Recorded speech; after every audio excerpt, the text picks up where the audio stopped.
Et joyeux Noël. Avec ces températures hivernales, on vous propose ce soir un voyage ensoleillé et dépaysant. Direction la Mauritanie, au cœur du désert de l'Adrar. De vastes étendues de sable et de pierres, loin de tout. Certains ont choisi de passer les fêtes autrement, en pleine nature, loin du tourisme de masse. C'est notre série Un monde en hiver, reportage Frédéric Prabono et Théo Renaud.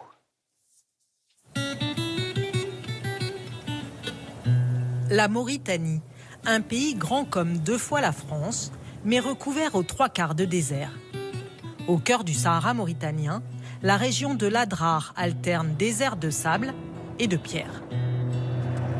Ah, c'est beau là. Ma phrase favorite, c'est beau là. C'est le décor que ce couple de Français a choisi pour passer l'hiver. Partis de la région lyonnaise, à bord de leur 4x4 aménagé. Moi, j'ai pris le virus du Sahara il y a 30 ans. Ce que j'aime par-dessus tout ici, c'est que on est totalement libre. J'ai dit à Philippe que quand je l'ai rencontré que ce que j'aimais c'était voyager routes. Donc il m'a pris au mot, il m'a testé, il m'a emmené et ça c'est vérifié. Philippe Freund, ancien guide touristique, connaît parfaitement ce désert. Sa compagne le découvre plus varié que ce qu'elle imaginait. Des mers de dunes, aux plateaux de grès et aux oasis. Celle de Tergit est l'une des plus connues. Comment tu vas? Ça va bien? Philippe y retrouve un ami guide. Ils emmenaient ici les touristes fascinés. Avant d'arriver ici, on ne peut pas imaginer cet endroit. On ne peut pas imaginer de l'eau qui ruisselle, de la roche comme ça, de la paroi. Ici, l'eau est chaude.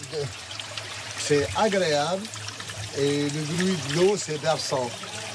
C'est relaxant. Peu de temps pour se relaxer. Il faut repartir pour installer le campement avant la nuit. Panneaux solaires, réserve d'eau et tente sur le toit. Non, mais c'est bien ici. Ouais, on est bien. Tout pour passer la nuit au beau milieu du désert. Et voilà. Ça vous fait pas peur de vous retrouver là, comme ça, au milieu de nulle part Jamais. Mais peut-être même moins que dans un camping où tu connais pas ton voisin et tu sais pas... Ni voleurs, ni bêtes sauvages. Et en dormant en hauteur, pas de serpents ou de scorpions. Bah, c'est l'heure de l'apéro, hein.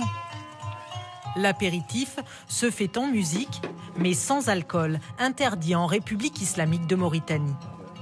Ces grands voyageurs ont trouvé ici exactement ce qu'ils cherchaient. On a décidé de voyager, de gratter le dos de notre planète, d'aller voir ce qui est encore beau, ce qui est pas encore complètement détruit par l'homme. En cherchant quelque chose d'un peu plus vrai que ce qu'on peut trouver en France et en sortant un peu du système Du métro boulot dodo. Métro boulot dodo. Ouais. Ouais. Ouais. Un autre voyage. Et à la Mauritanie.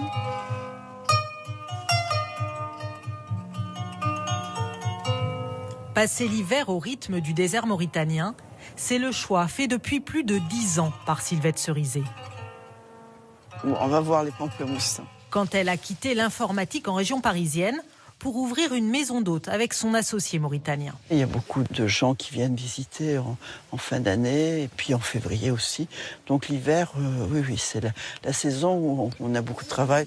En décembre, les températures oscillent ici entre 16 degrés la nuit et 28 le jour.